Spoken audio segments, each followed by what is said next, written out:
खबर पर नजर में आपका फिर एक बार स्वागत है। आज हम उत्तर प्रदेश का नया नारा 85 हमारा और 15 में बंटवारा की चर्चा करेंगे।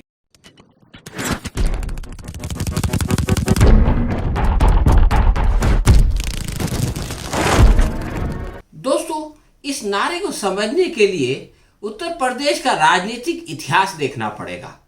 उत्तर प्रदेश के अंदर एक जमाने तक ब्राह्मण, मुस्लिम और दलित कांग्रेस के साथ थे और यही कारण है कि उसने 20 साल से ज्यादा राज किया। कांग्रेस के अधिकतर मुख्यमंत्री ब्राह्मण थे। उनके खिलाफ पिछड़ी जातियों में रोष की भावना पैदा हुई। राम मनोहर लोहिया ने इसका फायदा उठाया और उन्हें समाजवाद के झंडे तले इकट्ठा किया। इस तरह कांग्रेस को सत्ता से वंचित कर दिया गया। पिछड़ी जातियों और ब्राह्मण इस प्रकार एक दूसरे के राजनीतिक प्रतिद्वंद्वी हो गए। बहुजन समाज पार्टी ने जब दलितों को कांग्रेस से तोड़कर अलग कर लिया तो कांग्रेस काफी कमजोर हो गई। इसलिए सत्ता की खातिर ब्राह्मणों ने भारतीय जनता पार्टी का दामन थाम लिया, क्योंकि यादव और पिछड़ों से उनकी बनती नहीं थी। मुसलमानों ने देखा कि कांग्रेस कमजोर हो गई है और वो बीजेपी के जातिवाद का मुकाबला नहीं कर सकती, इसलिए वो भी पिछड़ों यानी समाजवादी पार्टी की तरफ चले गए। इस प्रकार मुस्लिम यादव शक्ति का निर्माण हुआ।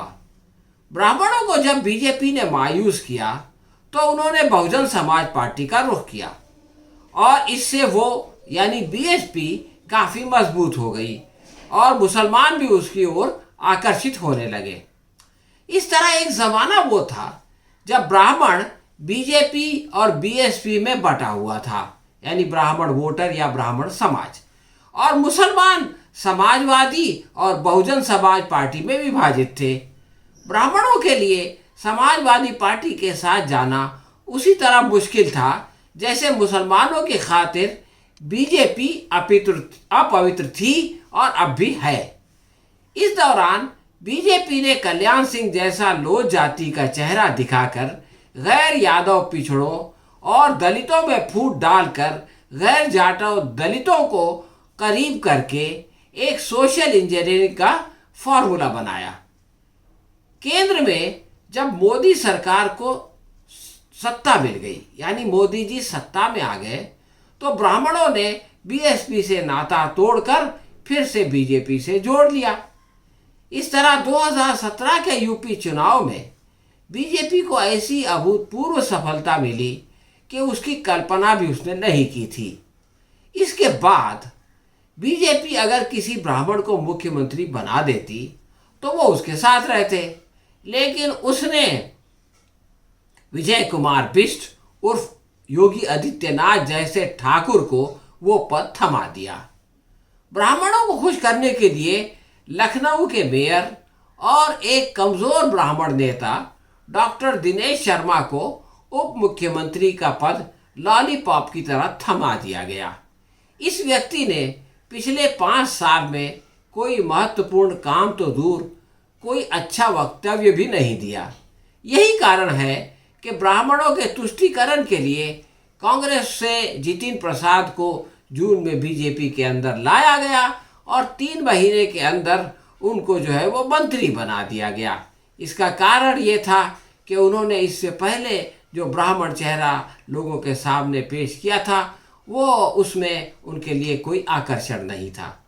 केंद्र ने ए.के. शर्मा नामक भूतपूर्व भूमिहार आईएएस ऑफिसर को मुख्यमंत्री बनाने की कोशिश की और केंद्र सोच रहा था कि शर्मा जी के आने से ब्राह्मण समाज उसकी ओर आकर्षित होगा, लेकिन योगी जी अड़ गए और उन्होंने जो है वो ए.के. शर्मा को मंत्री नहीं बनने दिया, अपने मंत्री पद में नहीं लिया, बल्कि उनको जो है वो पार्टी का अध्यक्ष भी नहीं बनने दिया और 17 उपाध्यक्ष में से एक उपाध्यक्ष ए.के. शर्मा को बना दिया गया। योगी पहले दिन से ब्राह्मणों को अपना शत्रु समझकर उन्हें दूर करते रहे। इसके परिणाम स्वरूप ब्राह्मण समाज ने इस बार उन्हें सबक सिखाने का निर्णय ले लिया और अब चूंकि बीएसपी कमजोर हो चुकी है, इसलिए समाजवादी पार्टी से पुरानी दुश्मनी भूलकर उसका समर्थन करने लगे। बड़े दुश्मन को हराने की खातिर छोटी मोटी कटुता को भुला देना राजनीतिक समझबूझ माना जाता है। मुसलमान ऐसा करते रहे हैं, इस बार ब्राह्मण भी इस कार्य प्रणाली का उपयोग कर रहे हैं। उत्तर प्रदेश की राजनीति में एक बहुत बड़ा परिवर्तन इस भूमिका से आया है, यानी ब्राह्मणों की इस भूमिका से उत्तर प्रदेश की राजनीति में एक बहुत बड़ा परिवर्तन आया है। और इसका प्रभाव ये होगा कि जो मुसलमान बीएसपी के साथ हैं वो भी बीजेपी को सबक सिखाने की खातिर समाजवादी पार्टी की ओर आकर्षण महसूस करेंगे। यही कारण है कि कांग्रेस के नेता इमरान मसूद बीएसपी के बजाय समाजवादी में गए। हालांकि उनके भाई नोमान मसूद अब भी हाथी पर सवार हैं। अब जब एसपी ने उनको टिकट नहीं दिया तो इमरान मसूद नाराज़ हैं, शिकायत कर रहे हैं और शायद अब बीएसपी में जाएं। लेकिन एसपी में जाके वापस बीएसपी में आने के बाद मायावती तो उनको टिकट नहीं देगी।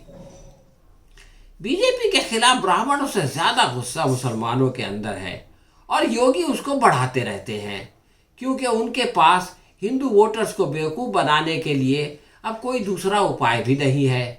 यही कारण है कि मुख्यमंत्री योगी आदित्यनाथ से जब पूछा गया कि उत्तर प्रदेश का ब्राह्मण बीजेपी से क्यों नाराज़ है, तो वो जातिवाद पर उतर आए और कहने लगे कि ये लड़ाई अब बहुत आगे निकल चुकी है। अब मामला 20 और 80 का हो चुका है, यानी 80% हिंदू एकजुट होकर 20% लोगों को हरा रहे हैं।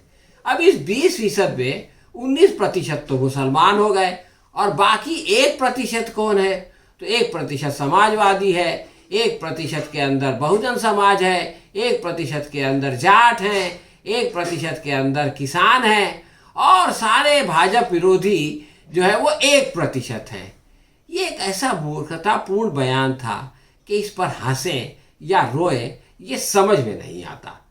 लेकिन स्वामी प्रसाद मौर्य के साथ 3 पिछड़े मंत्रियों समेत 10 विधायकों के इस्तीफे ने सारा गणित बदल दिया और अब जातिवाद के बजाय जात पात की जंग छिड़ गई। ब्राह्मणों की बात करें तो हाल में बीएसपी के सांसद और बड़े ब्राह्मण नेता राकेश पांडे ने समाजवादी पार्टी में शामिल हो गए। इससे पहले योगी के गढ़ पूर्वांचल में संत कबीर नगर से बीजेपी के पार्लियामेंट के मेंबर जय नारायण चौबे और बीजेपी की गोरखपुर के बीएसपी रुकने असेंबली जो कि विनय शंकर तिवारी, जिनसे के योगी का पुराना झगड़ा चलता है जिनके परिवार से, वो अपने भाई विनय तिवारी और भीष्म तिवारी के साथ समाजवादी पार्टी में शामिल हो गए। योगी जी जिस वक्त ये ऊट पटांग बयान दे रहे थे, उस रोज़ बदायूं के ब्राह्मण बीजेपी विधायक राधा कृष्ण शर्मा एसपी में चले गए। बीजेपी के जय श्री राम की काट करने के लिए अखिलेश यादव ने ब्राह्मण देवता परशुराम की जय जयकार शुरू कर दी। परशुराम ने क्षत्रियों का नरसंहार किया था और योगी भी क्षत्रिय यानी राजपूत है। इस तरह अखिलेश ने इस चुनाव को धर्म के बजाय जात पात की लड़ाई में बदल दिया।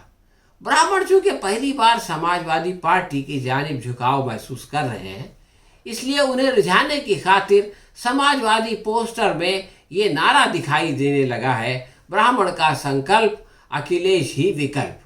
चुनाव की राजनीति में प्रतिद्वंदी के वोट बैंक पर डाका डालना दोहरी कामयाबी माना जाता है। इससे एक तो दुश्मन का वोट घटता है और अपना वोट बढ़ जाता है। इसलिए ब्राह्मण वोट को जो है बहुत ज़्यादा महत्व प्राप्त हो गया है।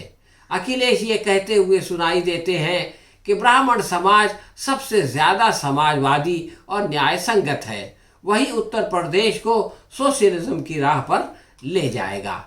ब्राह्मणों के अलावा जो दूसरी पिछड़ी जातियां हैं, उनके अंदर केशव प्रसाद मौर्य को मुख्यमंत्री नहीं बनाने के कारण जो है वो गुस्सा पैदा हुआ। लेकिन मसला सिर्फ वही ख़त्म नहीं हुआ, बल्कि योगी जो है केशव प्रसाद मौर्य को बीच बीच में अपमानित करते रहे। उनको एक मर्तबा स्टूल पर बिठा दिया गया और उनका जो है वो इतना चर्चा हुआ कि उनको स्टूल वाले उप मुख्यमंत्री के तौर पर लोगों ने उनका मजाक उड़ाना शुरू कर दिया। तो ये जो सुलूक इन्होंने बर्ताव जो पिछड़ी जाति के नेता के साथ किया था, इससे उनके अंदर असंतोष पैदा हुआ और उसको भुनाने की खातिर जो है वो स्वामी प्रसाद मौर्य ने इस्तीफा दे दिया और अगड़ों के विरुद्ध पिछड़ों का युद्ध छिड़ गया। राजभर और कुर्मी पहले से अखिलेश के साथ थे। पश्चिम उत्तर प्रदेश में लोक दल के साथ हाथ मिलाकर समाजवादी पार्टी ने जाट और मुसलमानों को साथ ले लिया, जो बीजेपी के लिए बहुत बड़ा झटका था। और अब योगी परेशान होकर कह रहे हैं 80 और 20 का राग सुना रहे हैं। हालांकि अब ये लड़ाई आगे बढ़कर 4% ठाकुर और 96% अन्य समाज के बीच हो गई है और इसीलिए योगी के कदमों तले से ज़मीन खिसकने लगी है। इस लड़ाई का क्या परिणाम होगा ये आपको 10 मार्च को पता चल जाएगा। इस दरमियान जो भी डेवलपमेंट्स होते रहेंगे इसके बारे में हम आपको बताते रहेंगे। तो दोस्तों, ये थी हमारी आज की समीक्षा। आपको कैसी लगी हमें जो है वो कमेंट बॉक्स में लिख के बताएं। इसे लाइक करें अगर आपको पसंद आई हो, इसे शेयर करें और बहुत जल्द हम किसी नए विषय के साथ आपकी सेवा में फिर उपस्थित होंगे। तब तक के लिए आज्ञा दें।